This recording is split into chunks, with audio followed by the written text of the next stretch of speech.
So here I have the Google Pixel 8a. This phone is pretty good, but I don't think you should buy it, just to be honest. Here's why. First, let me go over some of the new hardware changes with the Pixel 8a. First of all, a completely new design, if you want to look at it that way. The Pixel 8a comes with a frosted plastic back compared to the glossy plastic on the Pixel 7a from last year. Now, I really like this new change because it feels a little bit more premium without having a ton of glossy plastic attract just a lot of fingerprints, but this one still does just a little bit less. In terms of the weight, this phone sits so good in the hands. It comes in at just 188 grams compared to 193 on the Pixel 7a. This weight cut is definitely noticeable, which means your pants will not sag like other phones that you may have lying around. You still get the same body design as the Pixel 7a, which is Gorilla Glass 3 aluminum frame, as well as nano SIM and eSIM support, and they both have the same IP rating, IP67, which means you can technically submerge this phone for under 1 meter of water for 30 minutes. I'm not going to test that out, but you can. If 128 gigs was not enough for you last time around, this new Pixel 8a starts at 128, but it does go up to 256, which is pretty good for the price. It stayed the same, $499.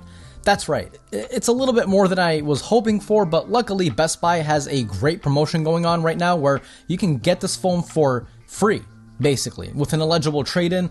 Plus, Best Buy is going to give you a $100 gift card, so you're basically getting paid to buy this phone. Those deals are not going to last, obviously, so if you guys aren't interested, I'll have a link down below. Now, the display on the Pixel 8a got a massive jump, which is always great to hear. This time around, you're getting a 120Hz panel compared to the 90Hz panel on the Pixel 7a, so the screen will feel just a little bit more smooth than before. Now, in terms of resolution, it does stay the same at 1080p, which I think is not bad for a 6.1-inch device.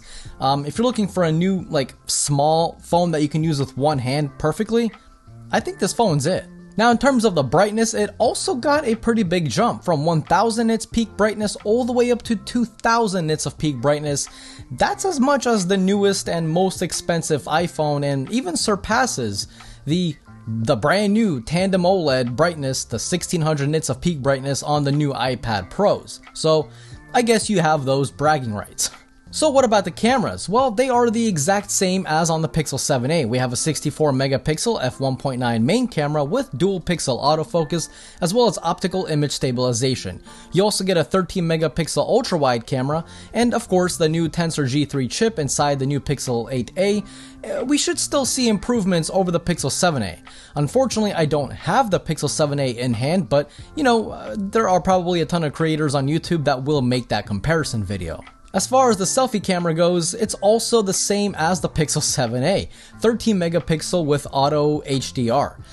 Video recording on the rear cameras can go up to 4K 60, and in my opinion, I think this is plenty good for most people out there, but the selfie video is limited to 4K 30. It's not a huge deal, but I was kind of expecting a little bit more for the price tag, $499. The battery life also got a very small improvement over the last model, so you get 4,492 milliamp hours compared to 4,385.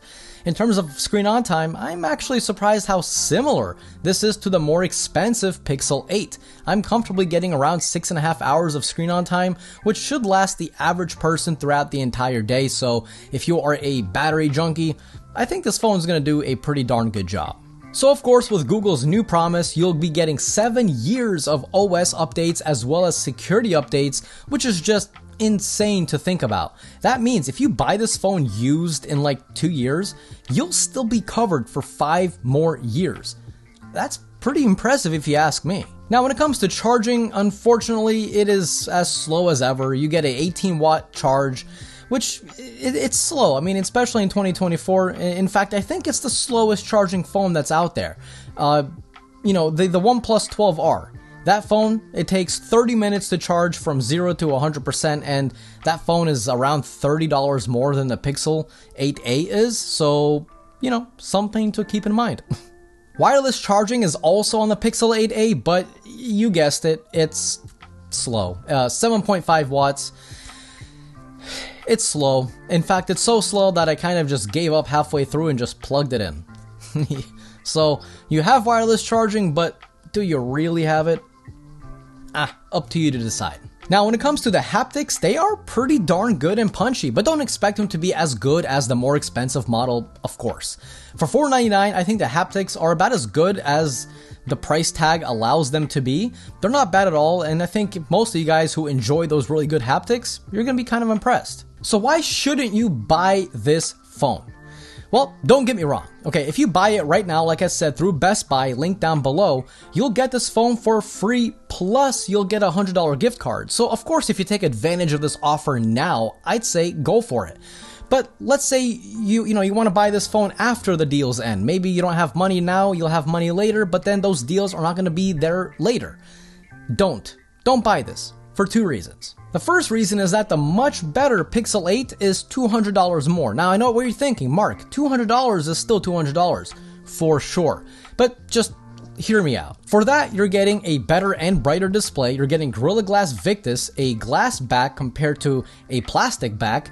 You have better water resistance, better cameras, Wi-Fi 7 compared to Wi-Fi 6E for future-proofing, faster charging, and I'm probably missing something else.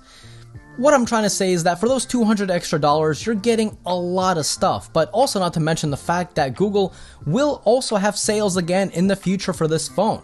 So if you're not trading anything in now, right, if you're not trading anything in right now, but you might later on, just wait until you get better deals, because there will be better deals, and trust me, I promise you. The second those deals hit, I'll be sure to make a video, so subscribe to stay notified. Now, if you guys have any questions, definitely let me know in the comments section down below. If you guys did enjoy today's video, definitely leave that like. It's absolutely free to you, but it helps me and the channel out a lot, and I always truly appreciate it. If you guys are new here, maybe consider subscribing. This was Mark from Mark's Tech. Adios.